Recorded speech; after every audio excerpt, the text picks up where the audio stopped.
Uma barcaça fluvial navegando em águas abrigadas não pode ser tratada estruturalmente como uma barcaça oceânica.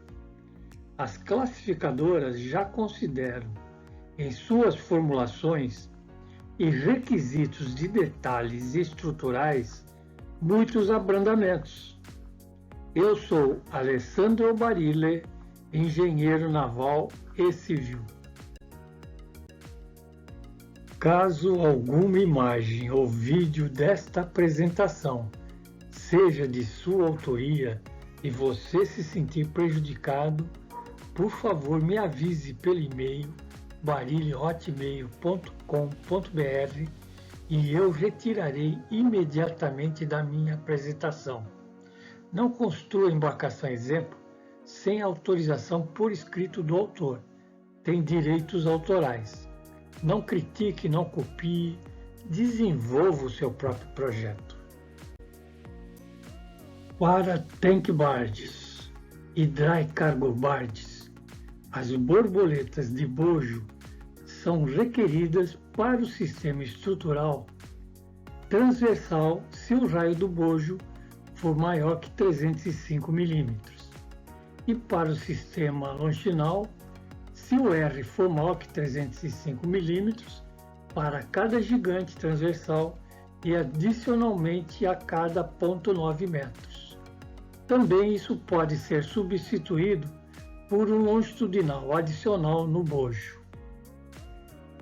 Para o caso do trinco-canis, uma borboleta pode ser requerida se não houver cantoneira de canto. A figura de referência para tank barge é a figura 4. Para o caso de um dry cargo barge, não há uma figura de referência. Este item pode ser tratado com a classificadora solicitando a dispensa da borboleta, considerando uma boa solda no tricanis concintado ou aumento de espessura local. Para rebocadores e barcos de passageiros, os bojos com raio maior que 305 mm, a espessura de chapa, partindo do fundo até o costado, deve ser 1,5 mm maior que o requerido para a chapa do costado. E no caso de utilizar cantoneira para ligar fundo e costado, essa deve ter 1,5 mm maior que o menor das duas espessuras, fundo e costado.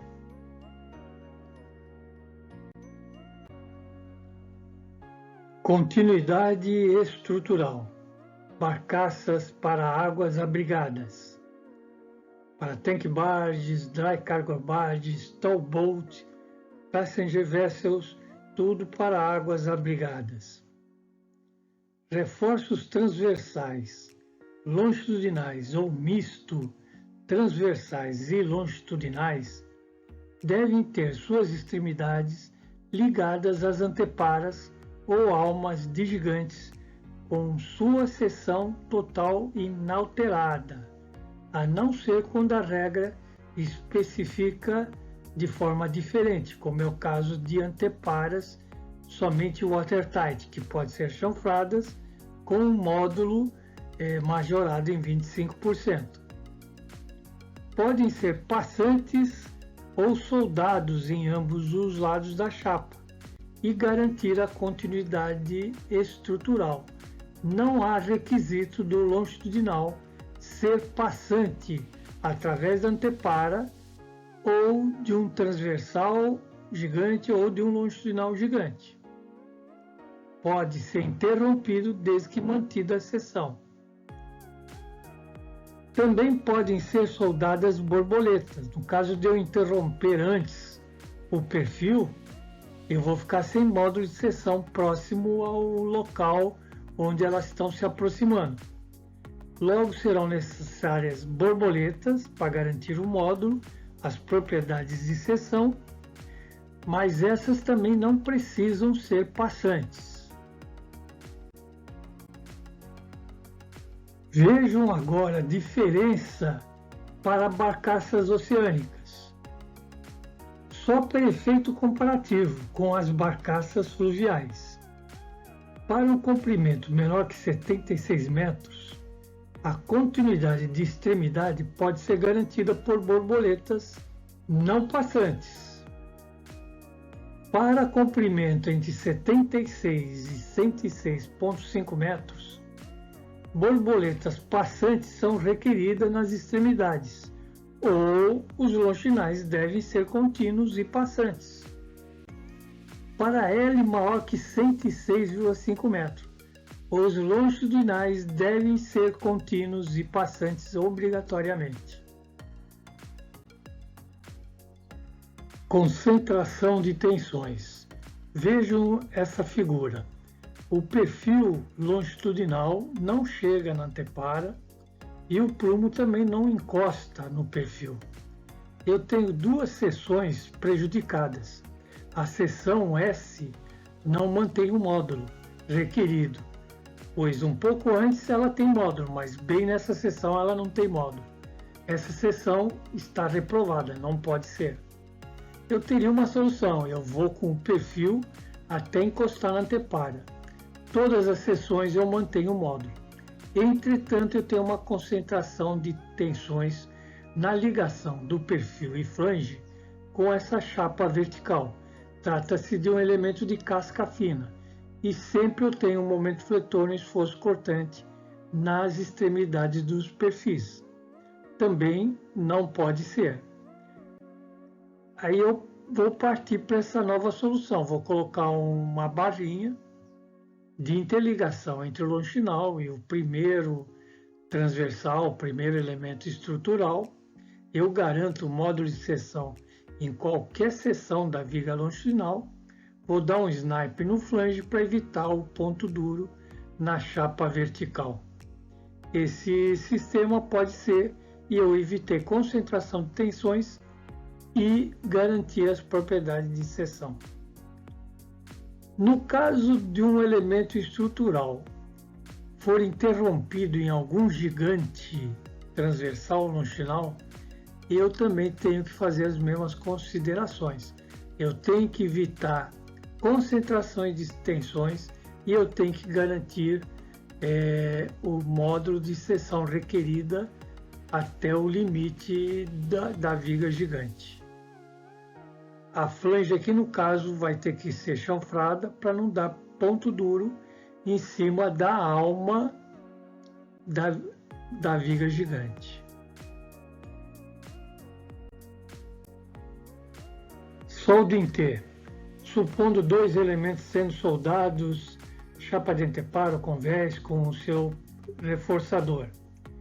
Primeira coisa, nós tomamos a coluna da tabela com a menor espessura dos dois elementos que vão ser soldados. Pode ser aproximado para baixo. Depois nós tomamos nessa coluna o valor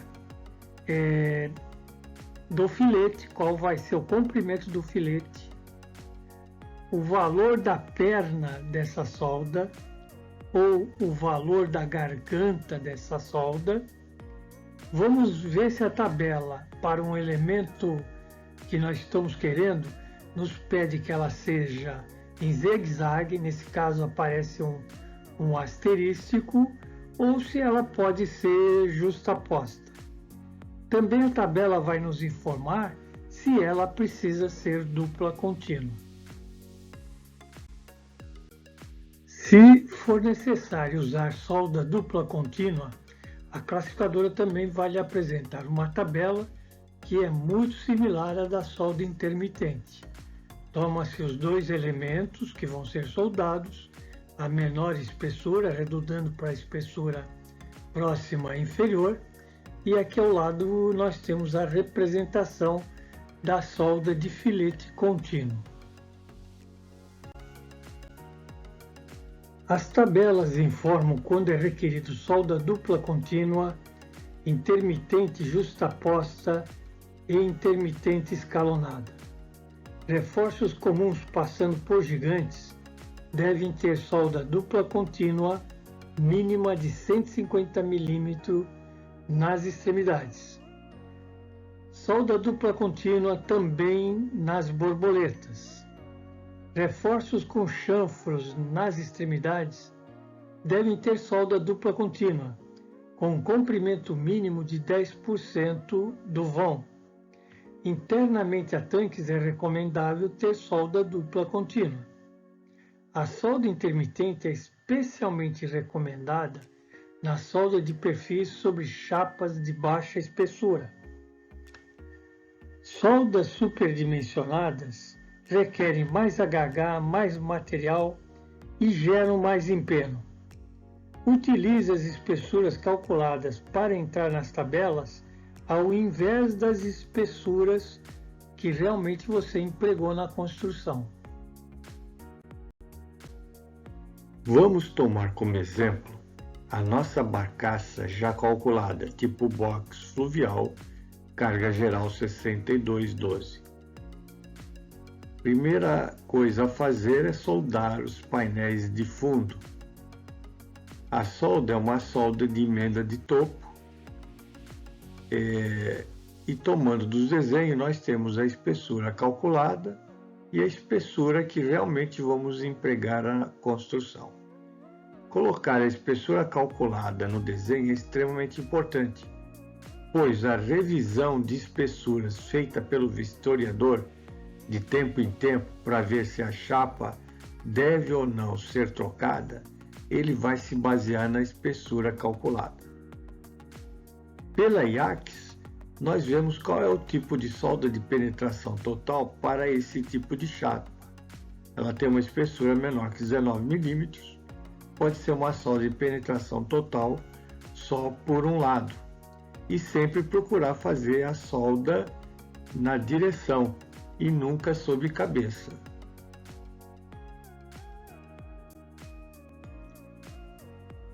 Vamos soldar as cavernas de fundo ao chapeamento do fundo. Vejo que as cavernas de fundo são de chapa dobrada, pois esse perfil não é um perfil de mercado. A IACS nos dá uma norma da distância mínima entre a solda do perfil e a solda de topo de um chapeamento. No nosso caso, o perfil estrutural, o D, que a distância deve ser maior que 10 mm. As cavernas vão ser soldadas com solda intermitente justaposta, tomando-se o menor valor das espessuras serem soldadas. O armador optou de 6,6 metros ter a região abaixo do duplo fundo e no duplo costado estanque, então esses limites terão solda dupla contínua. Não há necessidade de escalopes para dreno de ar ou líquido. Não há tanques nessa embarcação. Pode ser previsto apenas escalopes para a passagem de solda entre elementos ou apenas um chanfro para essa passagem. Vamos soldar os painéis do costado, depois vamos soldar os perfis longitudinais do costado com os painéis do costado, com solda intermitente justaposta. Vamos soldar o costado com o fundo, solda de penetração total, seguindo as orientações da IACS. Podemos colocar também uma chapa de beck no costado, na altura das flanges das cavernas do fundo, para apoiar a chapa do duplo fundo. Vamos soldar os painéis do duplo fundo com emenda de topo. Se necessário, utilizar chapa de beck, conforme standard da IACS. Vamos soldar os painéis de duplo fundo também com solda bujão nas cavernas, que estará sujeita à aprovação especial da classificadora. Por que solda bujão? Não há altura útil no duplo fundo. Vamos soldar as anteparas transversais no costado. A antepara diafragma que está sendo disposta aí, ela vai substituir um gigante transversal. Adotamos espaçamento de 3 metros. Não há requisito de espaçamento de reforços gigantes transversais em dry cargo barge fluvial. Reforçadores dessas anteparas, tanto as estanques, não tanques, e as diafragmas, podem ter seus prumos chanfrados, desde que o módulo seja majorado em 25%. Temos a solda intermitente escalonada para esses prumos, a solda de periferia das anteparas transversais estanques dupla contínua e das anteparas diafragma pode ser uma solda escalonada intermitente. Os longitudinais serão alinhados para manter a continuidade estrutural, longitudinais do costado, e serão interrompidos e soldados em ambos os lados nas anteparas transversais, mantendo suas propriedades de seção. Anteparas longitudinais estanques limite do porão interno. Solda de topo entre os painéis.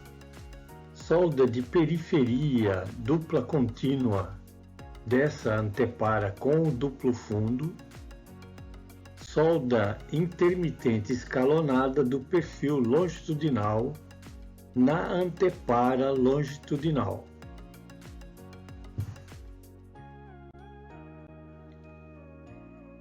A solda no trincanis, que é o convés com o cintado, ou a parte mais alta do costado, vai ser uma solda com penetração total. O convés será passante para dentro do porão, o mínimo para permitir uma solda dupla contínua.